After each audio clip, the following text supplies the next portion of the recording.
നടക്കന്നെ, നടന്ന് നടന്ന് നന്നായിട്ട് തളരണം. കുറേ ദിവസം റെസ്റ്റ് എടുത്തല്ലേ വീട്ടിൽ. ഇത് ഒരു ദിവസം നടന്നാലൊന്നും ഇവിടെ തീരത്തില്ല കേട്ടോ.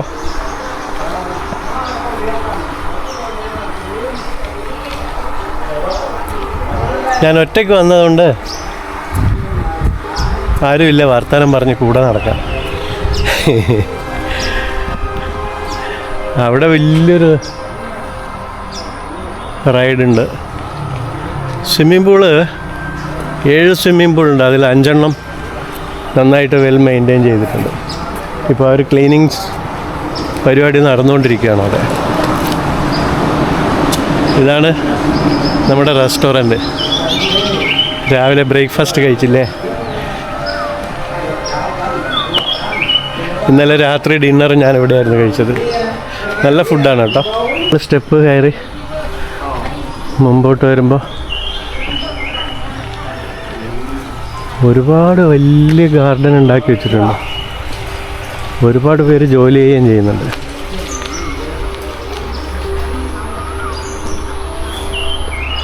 ഇവിടുന്ന് താഴേക്ക് നോക്കുമ്പോൾ ആ പൂളിൻ്റെ ഭംഗി എന്ത് മനോഹരമാണെന്ന് നോക്ക്.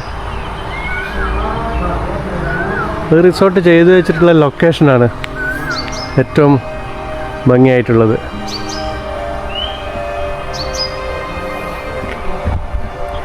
കഴിഞ്ഞ വീഡിയോസ് കണ്ടിട്ട് എന്നെ ഒരുപാട് പേര് കോണ്ടാക്ട് ചെയ്തിരുന്നു.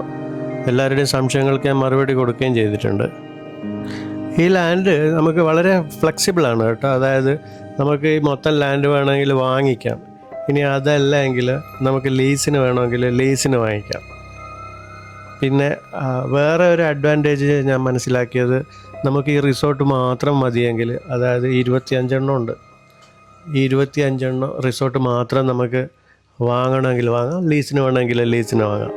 ഇനി അതല്ല, റിസോർട്ട് വേണ്ട, നമുക്കവിടെ ലാൻഡ് മാത്രം മതി എന്നുണ്ടെങ്കിൽ ഈ ലാൻഡ് നമുക്ക് വാങ്ങിയിട്ട് നമുക്ക് സ്വന്തമായിട്ട് അവിടെ ഹട്ടുകളോ അല്ലെങ്കിൽ കോട്ടേജുകളോ ഒക്കെ ഉണ്ടാക്കിയിട്ട് നമുക്ക് നമ്മുടേതായ ബിസിനസ് രജിസ്റ്റർ ചെയ്ത് നമുക്ക് ചെയ്യാം.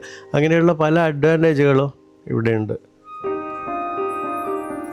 ഇതിപ്പോൾ നമ്മൾ കണ്ടത് ഇതിൻ്റെ ചെറിയ ഒരു ഭാഗം മാത്രമാണ്. അതായത് റിസോർട്ട് നിൽക്കുന്ന ആ സ്ഥലം മാത്രമേ കണ്ടിട്ടുള്ളൂ.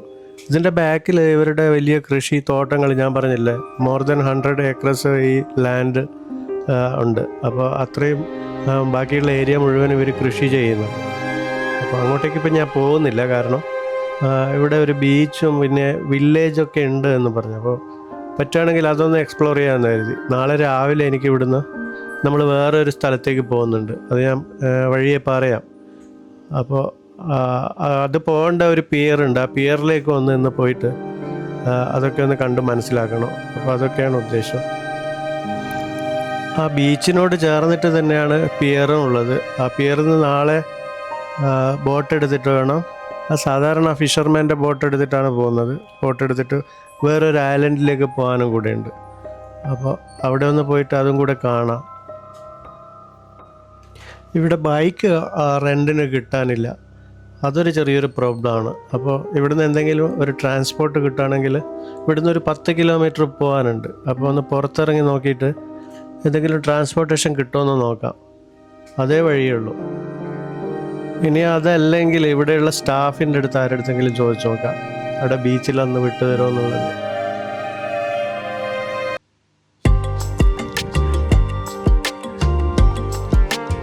അങ്ങനെ ലക്കിയിൽ ഞാനൊന്ന് പുറത്തേക്ക് ഇറങ്ങിയതായിരുന്നു, റിസോർട്ടിൻ്റെ പുറത്ത്. അപ്പോൾ ആ റോഡ് സൈഡിലൊരു പെട്രോൾ സ്റ്റേഷനുണ്ട്.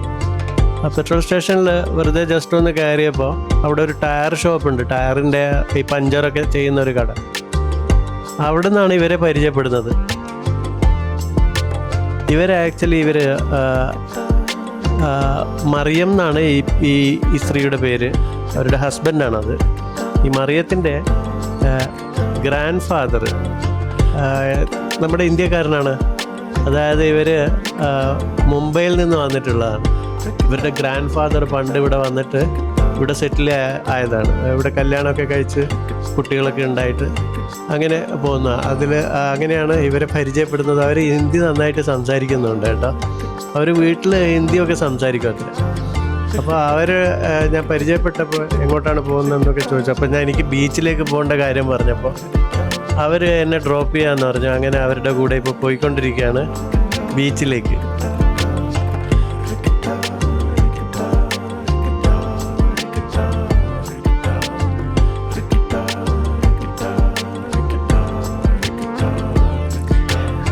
മറിയം ഒത്തിരി സംസാരിക്കുന്ന ടൈപ്പാണ് കേട്ടോ. പക്ഷേ മറിയത്തിൻ്റെ ഹസ്ബൻഡ് സംസാരിക്കുന്നുണ്ടായിരുന്നു. അദ്ദേഹം ഇവിടുത്തെ ഈ കൃഷിയെക്കുറിച്ചൊക്കെയാണ് സംസാരിച്ചുകൊണ്ടിരുന്നത്. അവർക്ക് ഈ ഭാഗത്ത് എവിടെയോ കൃഷി സ്ഥലമുണ്ട്, തോട്ടമുണ്ട്. അപ്പോൾ അങ്ങോട്ടേക്ക് അവർ പോവായിരുന്നു. പക്ഷെ എന്നെ ഇവിടെ ബീച്ചിൽ ഇറക്കാൻ വേണ്ടി ഇപ്പോൾ അവർ ഈ വഴി മാറ്റി വിട്ടിരിക്കുകയാണ്. ഈ വില്ലേജ് ഇവിടെ ഇങ്ങനെ ഒരു സംഭവം കണ്ടപ്പോൾ ഇതിൻ്റെ അടുത്ത് തന്നെയാണ് ഇനി ബീച്ച്, നടന്നു പോകാനുള്ള ദൂരമേ ഉള്ളൂ. അപ്പോൾ ഞാനിവിടെ ഇറങ്ങാമെന്ന് പറഞ്ഞു. അങ്ങനെ ഞാനിവിടെ ഇറങ്ങി. അവർ പോയി ബൈ ബൈ ഒക്കെ പറഞ്ഞ് നമ്പറൊക്കെ വാങ്ങിയിട്ടുണ്ടായിരുന്നു, വിളിക്കാനൊക്കെ പറഞ്ഞിരുന്നു ഇടയ്ക്ക്. ഇവിടെ കണ്ടോ, ഇത് ചെറിയൊരു പുഴയാണ്. ഇപ്പോൾ വെള്ളം ഇല്ല, അത്ര കൂടുതൽ വെള്ളമില്ല. പക്ഷെ വെള്ളം നന്നായിട്ട് മുകളിലേക്ക് വരുന്ന ഒരു പുഴയാണിത്. അതുകൊണ്ടാണ് ആ വീട് അങ്ങനെ നിർമ്മിച്ചിരിക്കുന്നത്. പില്ലറിൻ്റെ മുകളിലാണ് ആ വീട് ഉണ്ടാക്കിയത്. കാരണം വെള്ളം കയറുമ്പോൾ വീട്ടിനകത്തേക്ക് വെള്ളം കയറാതിരിക്കാൻ വേണ്ടിയുള്ള ഒരു സംവിധാനം. ഇവരിവിടെ സ്വന്തമായിട്ട് ബോട്ട്, ചെറിയ ചെറിയ തോണികൾ, മീൻ പിടിക്കാനുള്ള തോണികളൊക്കെ ഉണ്ടാക്കുന്ന ആൾക്കാരാണ്. ഇവിടെ മാവിൽ നിറയെ മാങ്ങ ഉണ്ടായിട്ടുണ്ട് കേട്ടോ. ഇവിടെ എല്ലാ വീട്ടിലും ഒരു മാവുണ്ടാവും. ആ മാവിൽ നിറയെ മാങ്ങയുണ്ട്.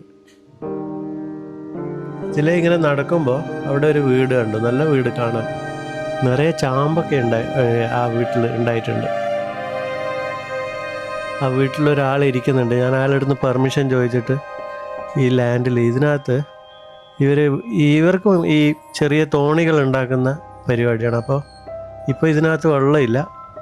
വെള്ളം ഉണ്ടാകുമ്പോൾ അവർക്ക് തോണിയൊക്കെ ഇറക്കി പോകാൻ പറ്റും പുഴയിലേക്ക്. ചെറിയ കണ്ടൽക്കാടൊക്കെ ഉണ്ട് പിന്നിലായിട്ട്. പക്ഷെ കാണാൻ ഒരു അറ്റ്മോസ്ഫിയർ. പിന്നെ വൃത്തിയും കാര്യങ്ങളൊക്കെ അത്ര നമ്മൾ പ്രതീക്ഷിക്കേണ്ട, കാരണം അങ്ങനെ ഉള്ള ഒരു ഏരിയയാണ്. അവരുടെ ജീവിത രീതി അങ്ങനെ തന്നെയാണ്.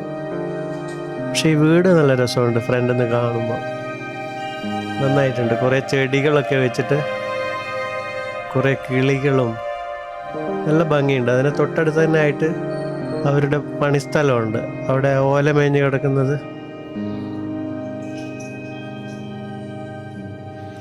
ഈ മരത്തിൽ നിറയെ ചാമ്പൊക്കെ ഉണ്ടായിട്ടുണ്ട്. നല്ല വലുപ്പമുണ്ട്, കാണാൻ നല്ല ഭംഗിയുണ്ട്. അപ്പോൾ പിന്നെ എന്തായാലും ഒരെണ്ണം കഴിച്ചു നോക്കണ്ടേ അല്ലേ? അപ്പോൾ ഒരെണ്ണം പറിക്കാമല്ലേ? അദ്ദേഹത്തിനോട് പെർമിഷൻ ചോദിച്ചിട്ടുണ്ട്. എത്ര വേണമെങ്കിലും എടുത്ത് കഴിച്ചോളാൻ പറഞ്ഞു. ഞാൻ ഒരെണ്ണം എടുത്ത് നല്ല ഒരെണ്ണം നോക്കിയെടുത്തു. പാര ടേസ്റ്റ്, നല്ല മധുരമുണ്ട്. ചിലത് അത്ര മധുരം ഉണ്ടാവില്ല.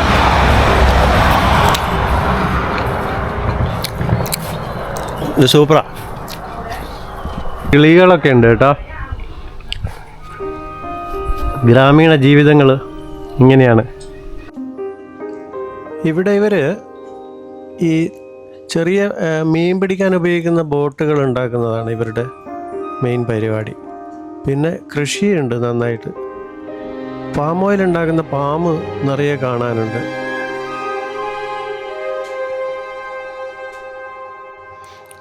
നല്ല ഭംഗിയുള്ളൊരു സ്ഥലം കേട്ടോ.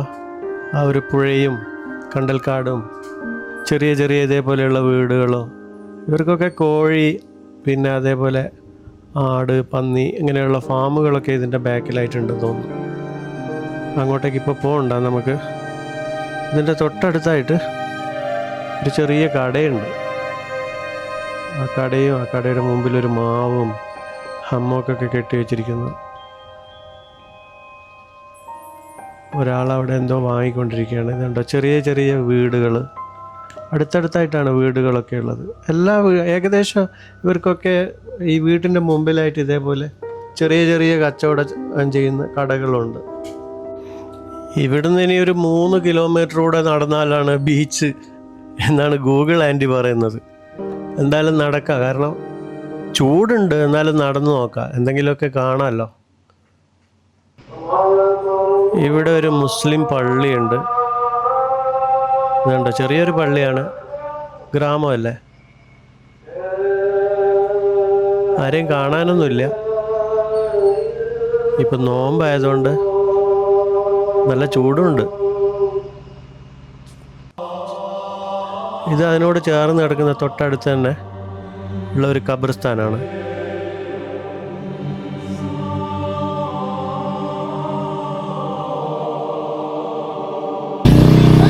Say hi, hi. สวัสดีก่อน สวัสดีก่อน สวัสดีค่ะ สวัสดีค่ะ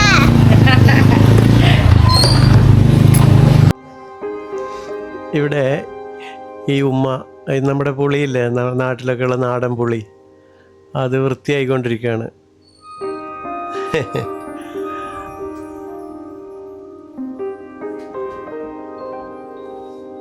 നല്ല തണലുണ്ട് ഇവിടെ, നല്ല തണുപ്പുണ്ട്.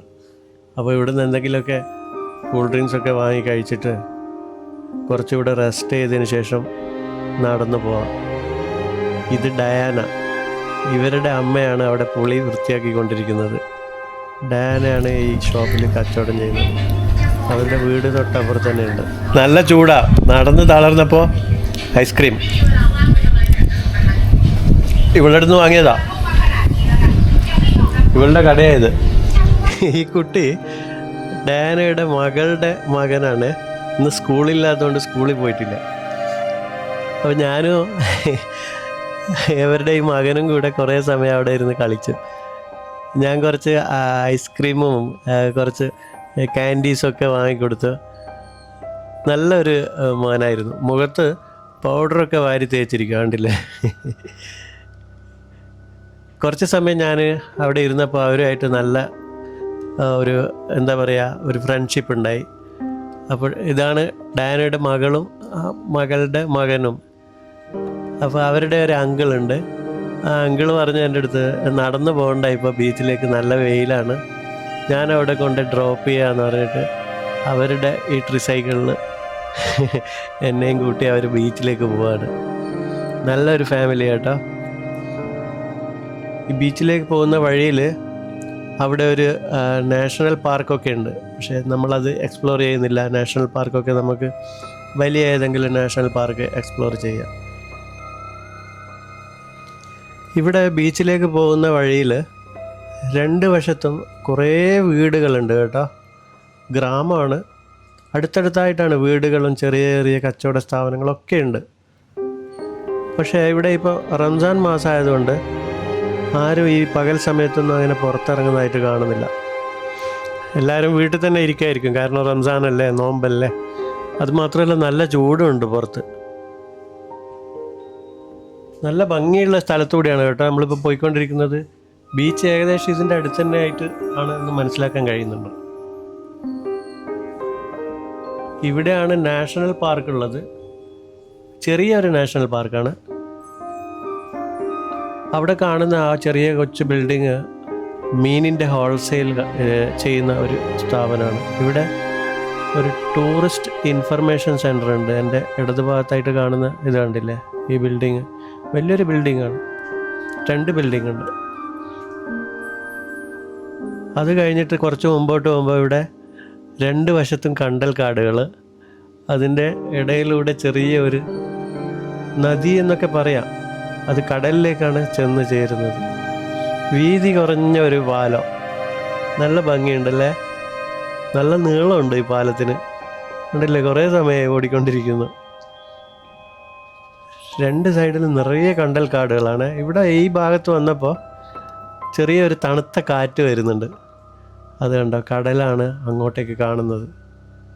എന്ത് ഭംഗിയാണ് ഈ സ്ഥലം. ഇതിലെന്തായാലും ഒന്ന് നടന്നു വരണം. എന്തായാലും ആദ്യം ബീച്ചിൽ പോയിട്ട് എന്താണ് അവിടുത്തെ സ്ഥിതി എന്ന് നോക്കാം. അവിടെ ഒരു പേരൊക്കെ ഉണ്ടെന്ന് പറഞ്ഞു.